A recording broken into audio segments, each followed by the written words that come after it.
आपकी सिलाई मशीन का फुट प्रेशर ऊपर नीचे नहीं हो रहा, फुट परेशान कर रहा है। ये देखें, ये फुट जो है ये अपनी जगह से हिल नहीं रहा। आप लिफ्टर को ऊपर नीचे कर रहे हैं, उसके बावजूद फुट प्रेशर देखें अपनी जगह पे ठहरा हुआ है।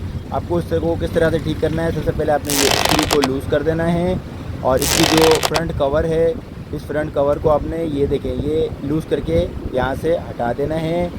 और इसके बाद आपने ये देखें, हम यहाँ से चेक करेंगे, ये देखें ये लॉक हुआ है। यहाँ पे देखें ये वर्किंग नहीं कर रहा। इसका जो अंदर का पार्ट्स है, पुर्जा है, ये लॉक हो गया है। ये पाउंड जो इसका ऊपर नीचे नहीं हो रहा, बहुत परेशानी हो रही है। कोई परेशानी वाली बात नहीं है, 1 मिनट में आप इस मसले को हल कर सकते हैं।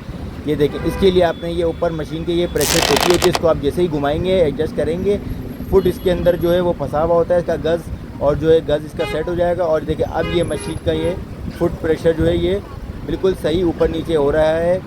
ये देखिए इसका ये पार्ट्स वर्किंग नहीं कर रहा था, अब ये भी बेहतरीन अंदाज में वर्किंग कर रहा है। ये देख सकते हैं आप, ऊपर नीचे बिल्कुल एक्यूरेट हो रहा है। और नीचे का जो फुट था इसका, ये ऊपर नीचे नहीं हो रहा था, अब ये वर्किंग में आ चुका है और आपका जो प्रॉब्लम है ये सॉल्व हो चुका है।